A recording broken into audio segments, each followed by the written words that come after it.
Greetings, everyone. We're just trying to get everyone in from the meeting room. There we go.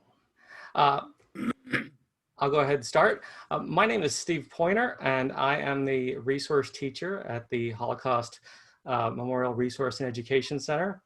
And I am proudly interviewing today Peter Feigl, and part of our In Your Own Words series, in my own word series. And I hope that you guys will all stay tuned and sit back and listen and engage with this incredible testimony. What I'd like to do first is, if you'd like to put any questions into the chat, we will be stopping about 3:40 to ask Peter to answer any questions from the audience. In the meantime, we are excited to let you know that tomorrow our museum will be opening. We are featuring an exhibit called Uprooting Prejudice, The Faces of Change. You will come face to face with stunning images and powerful messages captured in the aftermath of the George Floyd murder at the scene by renowned photographer and storyteller John Noltner. To ensure your safety, we have implemented a reservation system. So please visit our website and we will put the links in the chat. On November 15th, we will be commemorating Kristallnacht with discussions by a renowned scholar, Dr. Mordecai Paladil. This will take place at 3 p.m. and we hope that you will join us. With that, I would like to introduce Mr. Peter Feigl. Peter was born on March 1st of 1929 in Berlin to Ernst and Agnes Feigl. Hitler and the Nazi Party came into power in 1933 when he was just 4 years old. Their family remained in Berlin until 1936 when they moved to Prague and then on to Vienna in Austria. Like many assimilated Central European Jewish families of the time, their family did not practice Judaism. I'd like to begin, Peter, by welcoming you. Thank you so much for joining us. Thank you for taking time out of your day today to share your testimony with us. Would you mind starting and telling us what you can about your parents and your life during those early years? Well, thank you very much, Steve, for inviting me, and thank you for the organizers of this meeting. And also thank you for all the people who have signed up and are willing to listen to me. So as Steve said, I was born in 1929. I was in a upper middle class family. My father was born in Vienna, Austria, working in Germany as a foreigner, if you will. And he was a graduate mechanical engineer working for a company that also had offices in Czechoslovakia, in Austria, and in Belgium. And my father wanted absolutely nothing to do with Judaism. He didn't identify with it. I was brought up totally ignorant of any kind of religion. And my mother was born in Germany.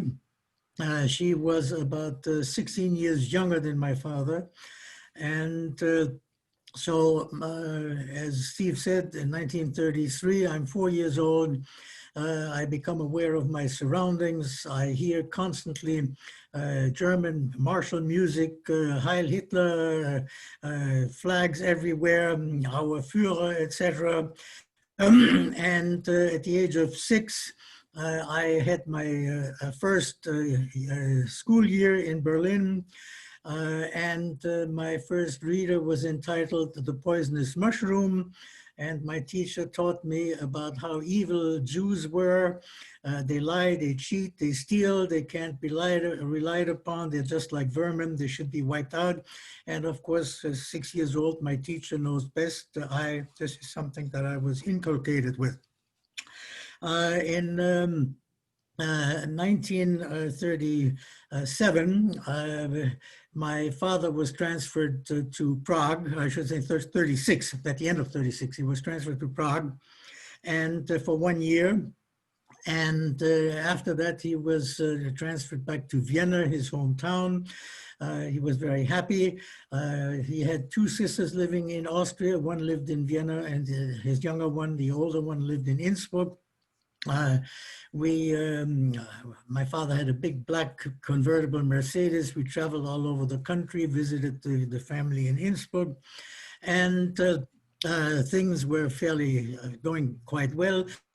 But when we arrived in Vienna, my parents had a discussion and they decided, you know, we've left Germany with Hitler ranting and raving against Jews, this being a matter of race, not a matter of creed or belief.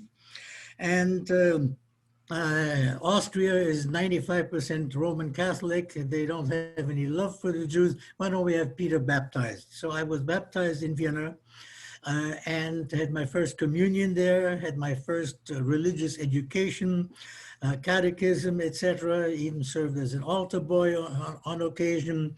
And things were going well until March of 1938. I'm now 9 years old. Hitler annexed Austria.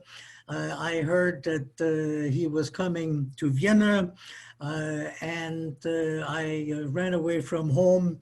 About a mile or so away from my home is where he was going to hold a speech. And I was in the crowd of hundreds of thousands of people yelling, "Ein Reich, ein Volk, ein Führer," one country, one people, and one leader. And I got to see Hitler driving by in a car, and I was just as enthused as everybody else. And most of all, I saw the Hitler Youth marching in those snazzy uniforms, and with the uniform came a dagger. And what 9-year-old boy doesn't want to have a dagger? So I went home. My mother was furious because I had been away for about 4 hours, and she said, "Where in the hell have you been?" And I said to her very proudly, "I saw our Führer," whereupon my mother slapped me left and right and told me, "Don't you ever call that pig ours, he's not ours." I was very confused, I didn't quite understand that. But in a matter of about 10 days, we packed one suitcase each and left to go to Belgium. Something that my father was able to do because he had multiple entry visas to numerous European countries that he was visiting on business. And as I said, his company had an office in Antwerp. So at the Belgian border, the German police interrogated my father at great length. "Why are you fleeing the Great Reich?" And my father said, "I'm not fleeing the Reich. As you can see, we only have one suitcase each, and I'm going to my office in Antwerp." I decided to take my wife and my son with me for 1 week. We'll be back in Vienna. So they finally let us go there.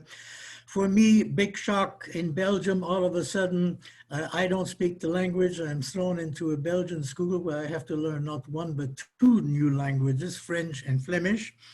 And the greatest catastrophe for me was that I had to leave behind in Vienna my electric train set, my toy soldiers, my scooter, all my belongings. Of course, I didn't realize that for my parents, they had left everything behind, furniture, all their belongings, crystal, silverware, paintings, you name it.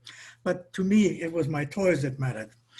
So within 6 months, I was speaking French fluently. And my parents, I overheard them speaking about an impending war in Europe, but there was nothing to worry about. Belgium is a neutral country. Everything is fine. September 1, 1939, the war starts. Germany invades Poland. My father, we have nothing to worry about. We are in a neutral country. Well, this illusion lasted until the 10th of May, 1940. I'm now 11 years old. And Germany attacked Belgium, Holland, Luxembourg on that day. My father went to try to go to work that morning. There was a identity check. The Belgian police saw that he had a German passport. So he was arrested as a fifth columnist. It took us 2 or 3 days to locate him. My mother and I were allowed to visit him in a Belgian military caserne. And my father said to my mother, "Look, you don't want to get caught between two armies. You've got the Germans coming from the east. You have the French and the British coming from the southwest to try to help the Belgian soldiers. Get out of here. Take Peter and take your mother." My grandmother was also in Brussels at the time. So my grandmother, my mother, and I, we fled with hundreds of thousands of people heading towards France, where my mother's sister lived in Paris. And it took us 10 days to get there. You may have seen the documentaries of those days.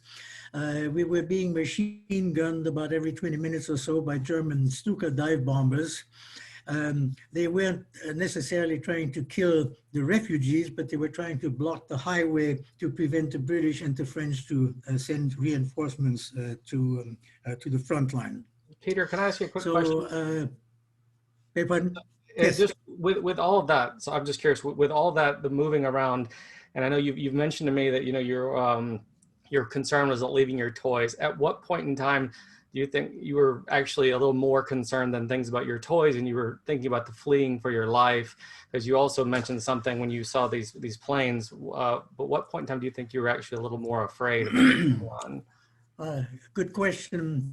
As I said, I'm 11 years old now. Shortly before the invasion of Belgium, my mother had taken me to see a movie, an American film called Test Pilot.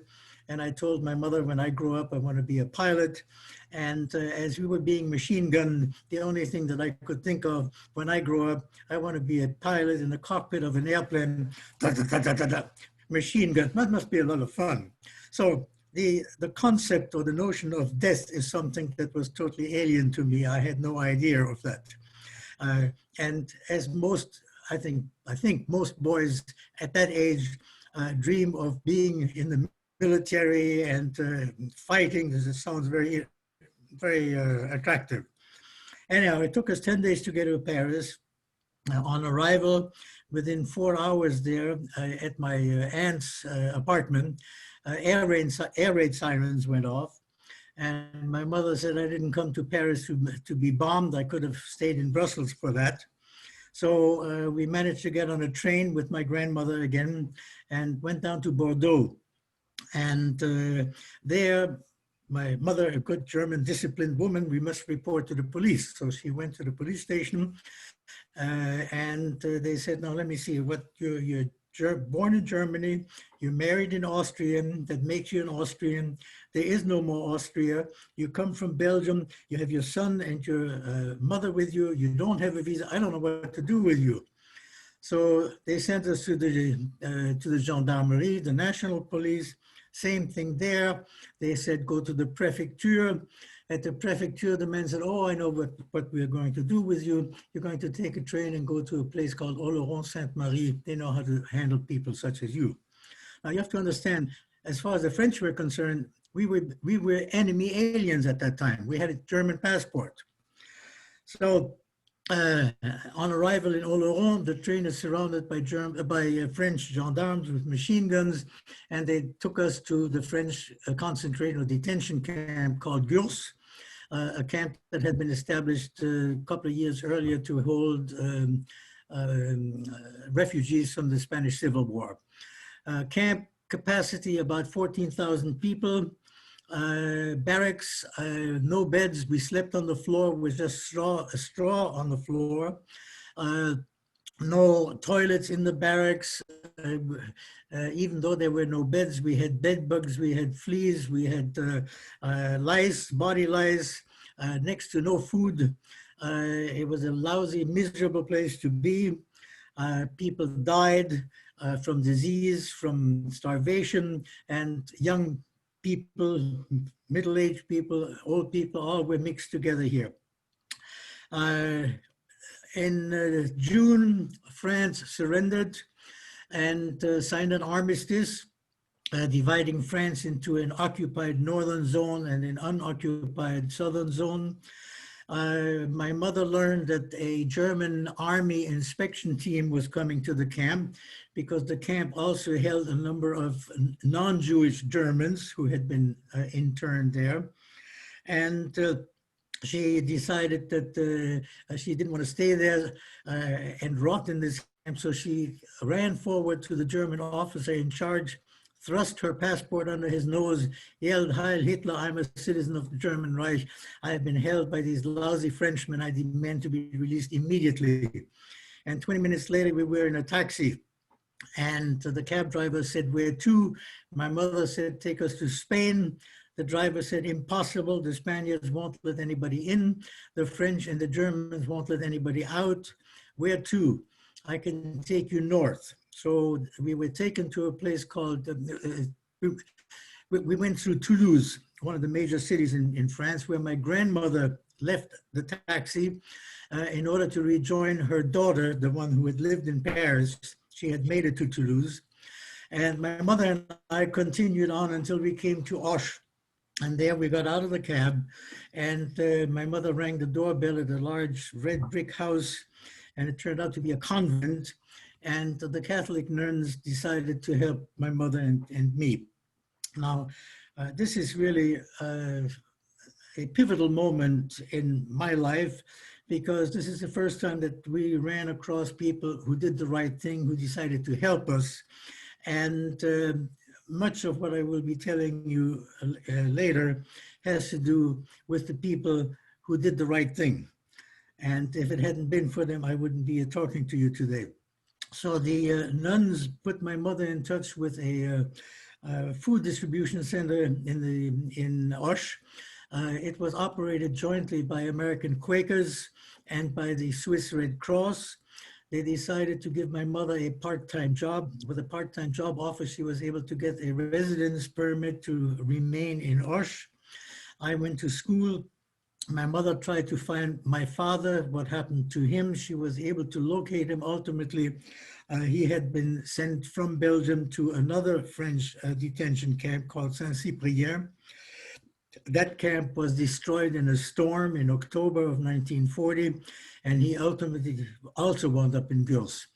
My father at that point was 54 years of age. He had developed heart trouble, and in March of 1941, he was released on a temporary convalescence leave and was able to rejoin us in Auch. So at least my mother, my father, and I lived in a one-room apartment, and I mean one room. That room was living room, bathroom, bedroom, kitchen, dining room. It was all in one small room, but the family was together.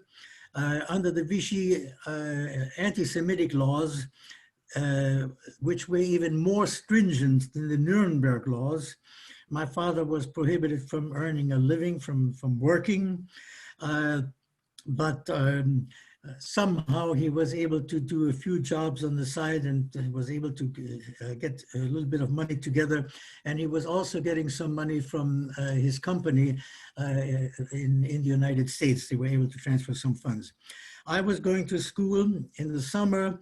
The Quakers, for whom my mother worked, put me into a summer camp in the summer of 1941. And again in the summer of 1942. Now, summer of 1942, yes, Steve, you have a question? Well, so that's what I was going to ask. Okay. You get to the summer of 1942. That's about when your diary picks up. So can you tell us? I'm coming to the diary. There you go. That's what I'm coming to it. Wonderful. Okay, so in the summer of 1942, rumors are already circulating that Jews are being rounded up in the occupied zone of France. You may have heard of the Veldiv first roundup of Jews in Paris in early July, mid-July. And I had overheard my parents talk about it, but as I said, I was sent to a summer camp, Quaker summer camp, about 25 miles away from Auch. And the summer camp was managed by a very religious Catholic lady, Mrs. Cavaillon. And Mrs. Cavaillon took me to 7 o'clock mass with her most days. And again, I served as altar boy. And about the middle of August, around the 15th or the 16th of August, my father suddenly appeared. He had ridden a bicycle all the way from Auch to Chambon, where I was. I was surprised to see him because of his heart condition. I hadn't expected him to be able to make that 25-mile bicycle ride, but he handed me a pouch and told me to keep this, and he said he had to return back to Auch the same day. because Jews had a curfew and they had to be back indoors by nightfall. So he climbed on his bicycle, and as he disappeared from view, I was suddenly overcome with a horrible feeling that I will never see him again. And about 10 days later, on the 27th of August, Mrs. Cavaillon called me into her office and said, Peter, or Pierre, I have some sad news for you. I just learned that your parents were arrested yesterday in Auschwitz, but you have nothing to fear. I'm going to organize a novena, 9 days of prayers. And at the end of the 9 days, your parents will be restored to you. And so on that day, on the 27th of August, I began to write a diary dedicated to my parents because I was confident that I would see them in a few days later. And I wanted them to know that I did all the things that they would have expected of me. And after 10 days, 9 days, I asked Mrs. Cavaillon, where are my parents? And she told me, well, you must have faith, and there's a slight delay, but you will see them again. During those 9 days, Mrs. Cavaillon also apparently had several things happen. First of all, French gendarmes came to arrest me, and someone in the gendarmerie took the risk, the great personal risk, to notify Mrs. Cavaillon ahead of time that they were coming to arrest me at 3 o'clock in the afternoon, and to make sure that I would be sick when they came. So that policeman put his life on the line, not just his job, for helping a Jew. That was strictly against French law at the time. The policeman came, took my temperature. Indeed, the poor boy is sick. He's untransportable. Also, Mrs. Cavaillon then wrote to the Quakers and said, I happen to have a Jewish child on my hand. You've got to help me. The police were here to arrest him, and they're going to come back to pick him up. Please take him off my hands. The Quakers answered, okay, have him fill out these forms. And I got some forms, and I filled out the forms: name, date of birth, place of birth, religion, Catholic. 3 days later, the Quakers said to Mrs. Cavaillon, you don't understand. We're trying to save some Jewish children, not Catholics. Mrs. Cavaillon wrote back to the Quakers, no, you don't understand. When the police comes here and to arrest him, and I show them his baptismal certificate, they said it's garbage. It's worthless as far as Vichy is concerned. That child is Jewish. So, and by the way, these exchanges, these letters, the forms that I filled out and so on, all of that has been recovered, has been found, and it's all included in a book that I just finished translating about 10 days ago, a book published in France in 2001. So it's all documented. That's how I know all of this. And so now the Quakers said, okay, we've been given permission to send 500 orphans to America. The Americans will take them, and Vichy will allow them to leave. So on the 6th of November, 1942, Mrs. Cavaillon took me to Marseille from where the ship was to leave, and turned me over to the Quaker office there. The ship was scheduled to leave around the 26th or the 27th of November. On the 10th of November, however, without my permission, the Allies landed in North Africa. And in so doing, that was the excuse, if the term is needed, an excuse, for occupying the southern so-called unoccupied zone. And the first thing that they did was to block all ship traffic in and out of Marseille. So in my diary, I recorded "Goodbye America," because I came to the realization that I'm not going to make it to the United States. I now was bounced around. The Quakers were desperately trying to find some place where to send me. At one point, I was in an orphanage with Spanish children from the Civil War. We had very little to eat. A small SS detachment had occupied the farm across the road from where we were, and they were having a great time playing music, eating, so I went over there to talk to them. And they were very nice. They offered me chocolate and spaghetti and meatballs that I had with them. And I was very happy. And after a while, one of the German officers said to me, "Now tell me, what does a nice German boy do here in France at this time?" And I don't know how or what, but I guess imitating my mother's chutzpah of getting out of the concentration camp in France, I said, "Shh, don't tell anybody. My father works for the Gestapo, and we've been here since before the war. And I spy on all my school comrades, and I report to my father what their parents are telling them and what they're talking about, and that's helping my father in his work." And they said, "Ach so, this is sehr gut, very good, okay." Unfortunately, the director of that orphanage where I was had seen me, and he read the riot act to me. He said, "Are you out of your mind talking to them over there? You're endangering all of us. I'm sending you away." Again, this is in my diary. I was sent away even though I begged him not to do that. He took me back a week later.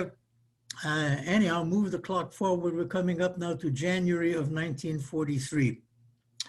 In January of 43, rumors are beginning to circulate in Marseille that they are about to round up the Jews in Marseille. So I am told to be ready, and I am going to be sent away.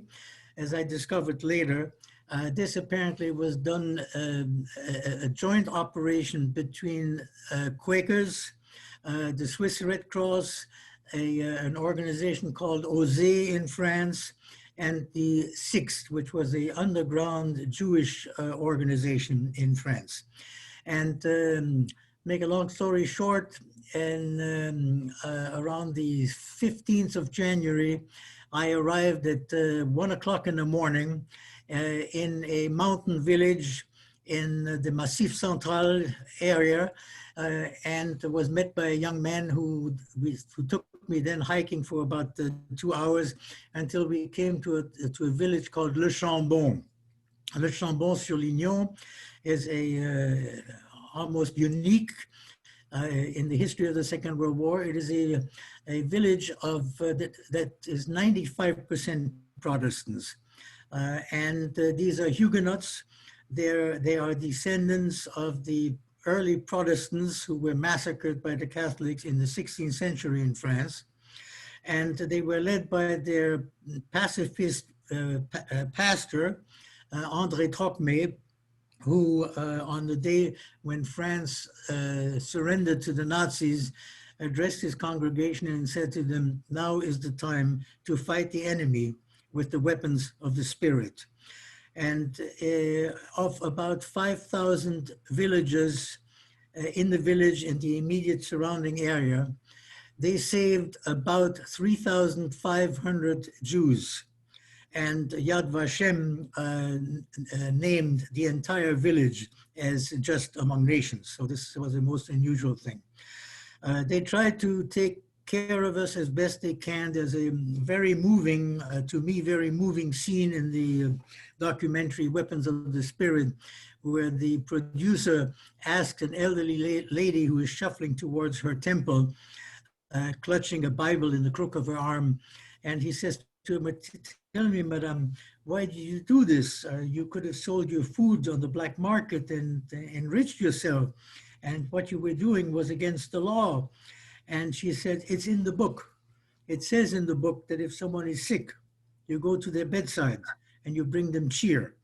If someone is hungry, you ask them to table and you share what food you have. If someone needs shelter, you open your door and you provide shelter to them." So here were some evangelical Christians who didn't just preach what the book said, but they lived it. And this, to this day, I am most grateful to them and feel a real obligation to what these people did. They are truly human beings who did the right thing when at their own expense and at their own risk. So any question? I'll interrupt just for a moment. I apologize. So you've arrived in Le Chambon, and I just wanted to ask you, because you've written here, I'm looking, I wanted to kind of read an excerpt from your diary, if that's okay. And I just wanted to find out what you meant. So Your sound is broken up. Can you, Hello? hello? Can you hear me okay? I'm gonna make sure. That's okay, I'm looking. All right, Peter, can you hear me okay? Let's see. I gotta make sure that Peter is okay. Okay, you're back now. There we go. Okay, okay. You wrote in your diary. This is looks like January 28th, 1944. It says, "This evening, some slob needled me, then hit me in the face with his fist. I had a nosebleed. My lips were swollen. I see that Dad was right, and I'll get even." And what did you mean by that? You're 1 year ahead of me. Oh, am I a year ahead of you? A whole year? I'm goodness, I thought we were in 44. I'm sorry. I'm still in January of 1943. Okay. Oh. So anyhow, I spent about 8 months in the village of Le Chambon, and on the 1st of February, my diary ends abruptly when it was confiscated because the manager of the home in which I was saw me writing in a booklet. He wanted to know what it was. He saw that it contained a lot of names, addresses, and so forth. And this would have been compromising if it had fallen into the hands of the police or the Germans. So my diary disappeared. As I said, I stayed in the village for approximately 8 months. During that time, the villagers had if I can call it that quotation mark, a factory producing false identity papers for us. And those of us who spoke French fluently and who needed to continue their education, they provided us with false documents. I became Pierre Feigl instead of Peter Feigl. I was born not in Berlin, but I was born in Auch, France. I was instructed that if they asked me about my parents, they died in a bombing raid and they're dead. And finally, in late September, I, together with 4 other boys in a similar situation as I, all with false identity, we were sent to a French boarding school, a high school, as boarding students in a town called Figeac. And so I arrived there, was able to continue my education. And here too, the question was, 2 of the 5 boys who came from Le Chambon, 2 of them spoke with a heavy Jewish accent. I tried to distance myself as much from them as possible because I didn't want to be identified as being part of that group. But I questioned always, someone in that high school must have known perfectly well that we were not native Frenchmen. And as I learned again from this lady who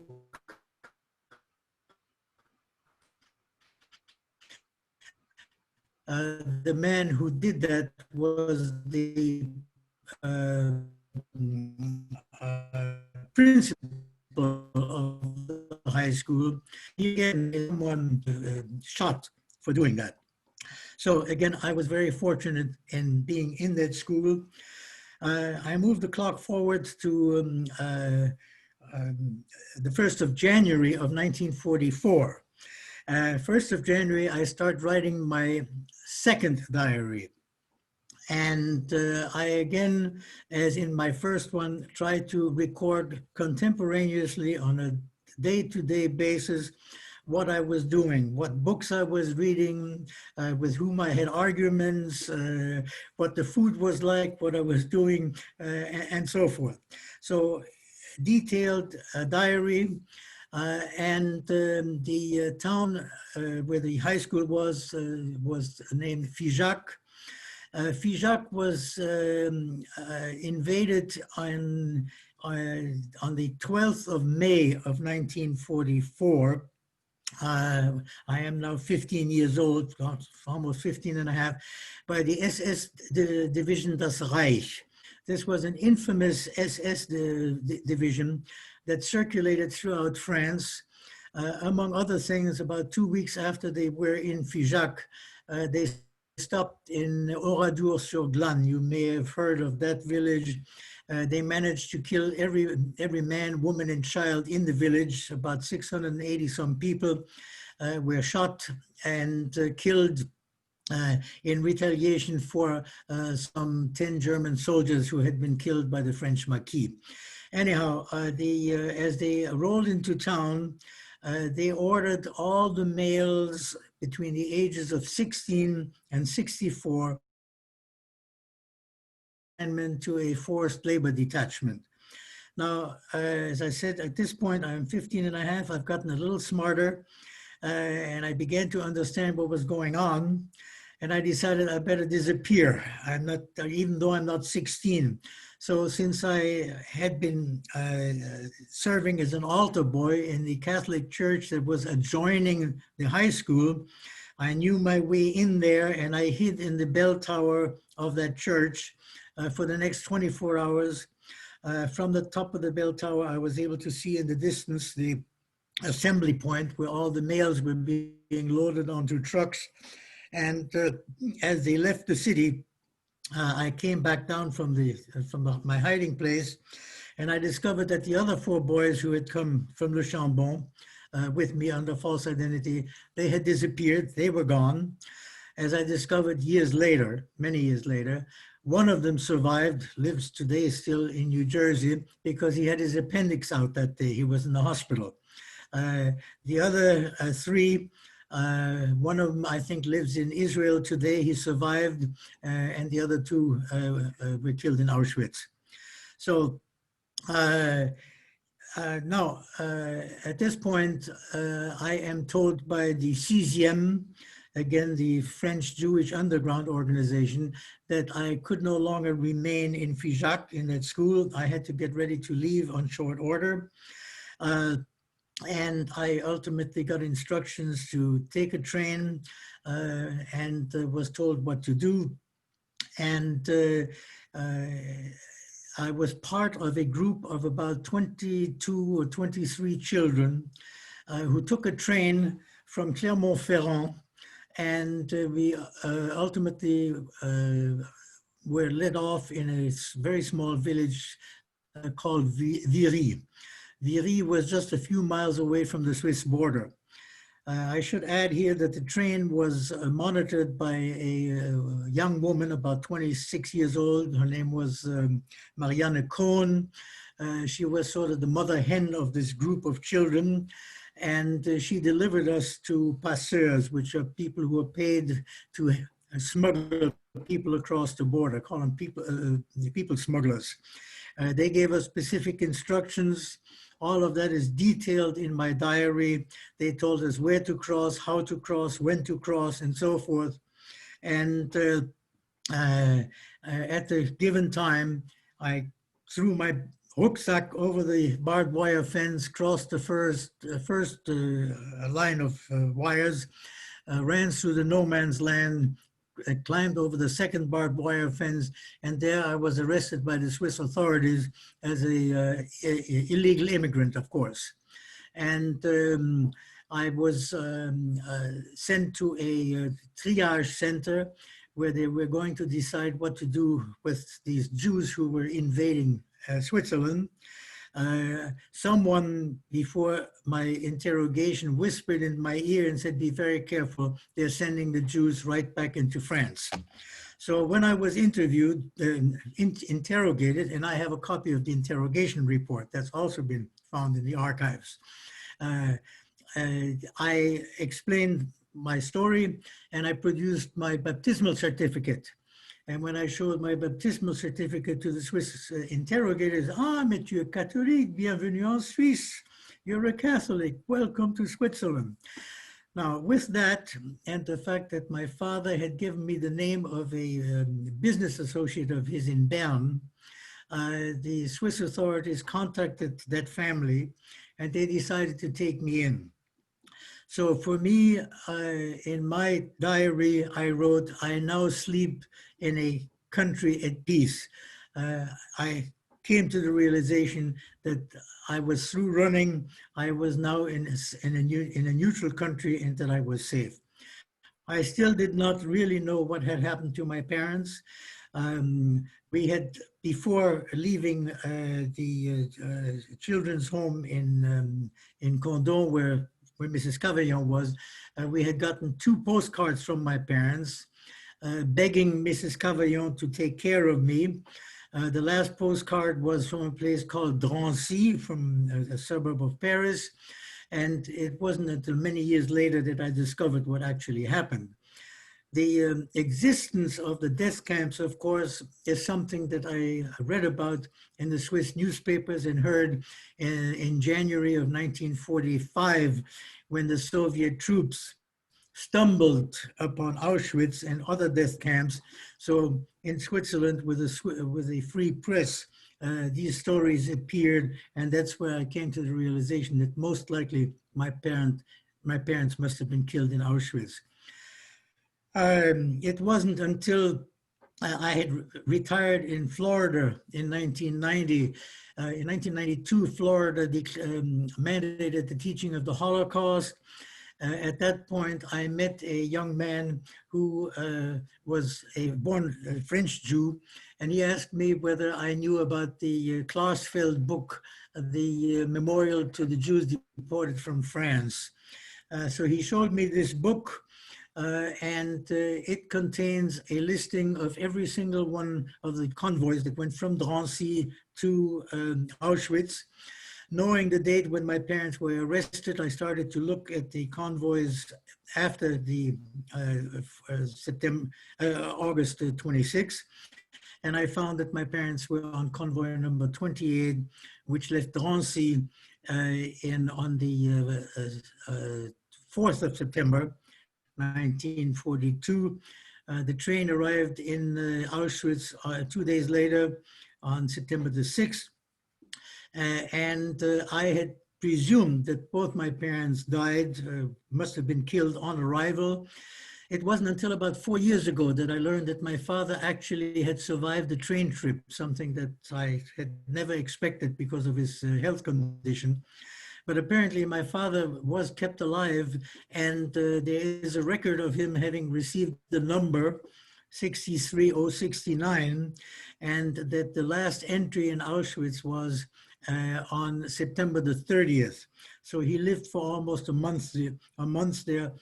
I am guessing that being a graduate mechanical engineer at the time of the selection, they must have said, oh, well, we can use an engineer, and they probably kept him for that period of time. So that's it.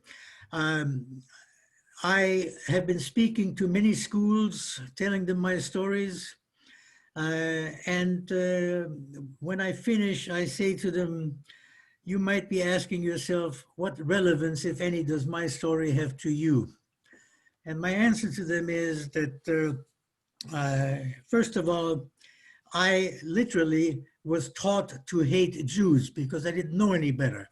And hatred is something that children pick up more or less from the cradle by overhearing the conversation of their parents, their friends, and so forth. And this is something that sticks with you as you grow older.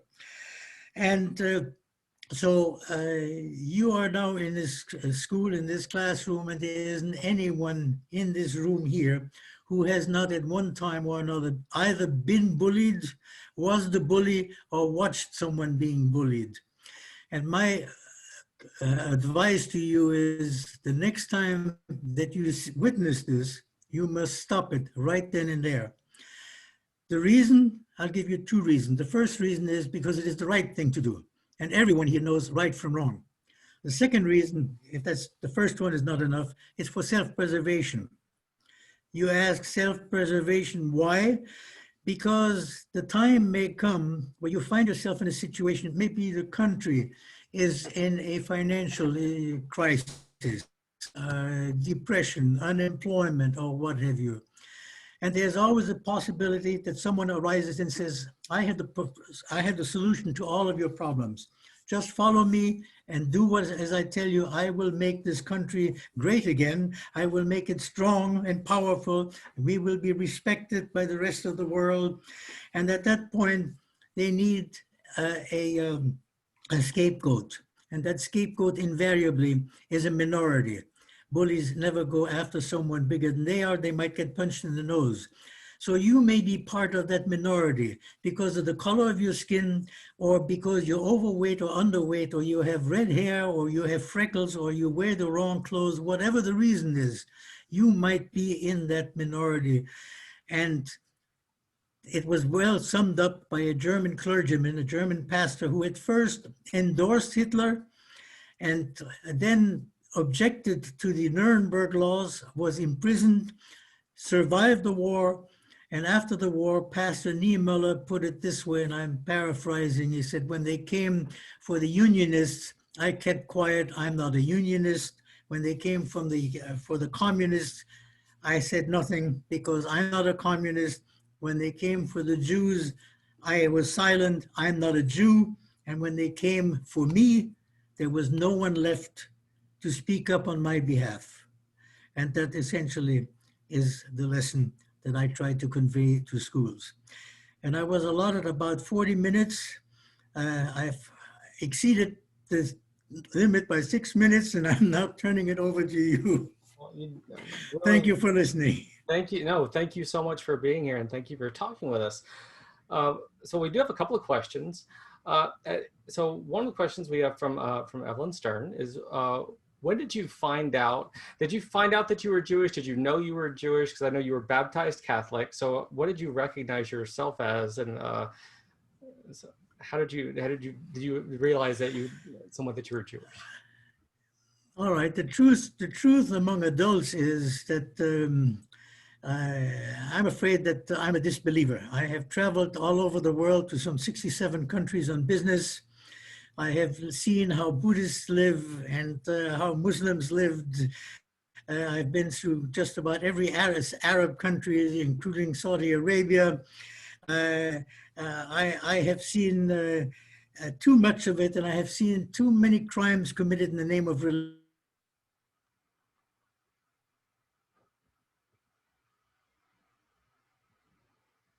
I think we have a little bit of a technical glitch here. Just give it a second.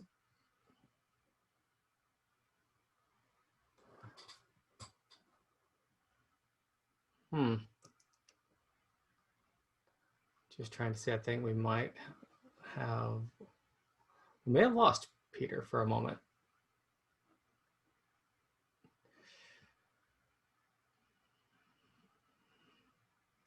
Yeah, this is Mr.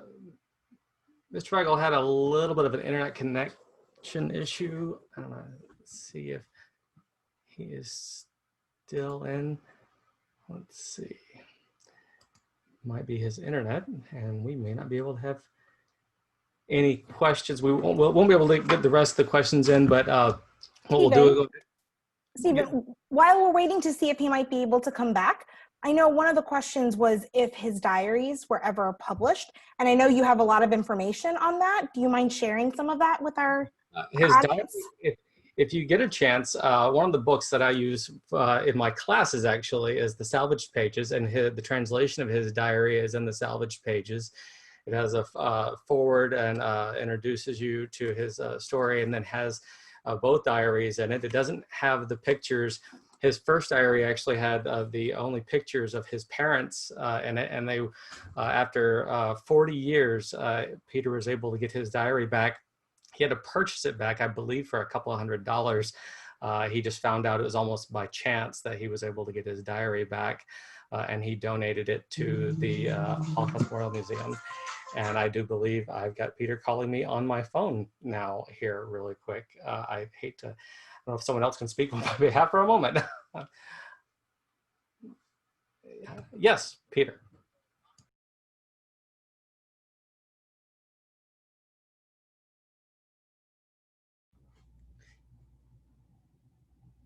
While Stephen is catching up with, oh, wait, maybe he's. Is Peter able to rejoin? He's trying to rejoin right now. He wanted to be able to say goodbye to everyone.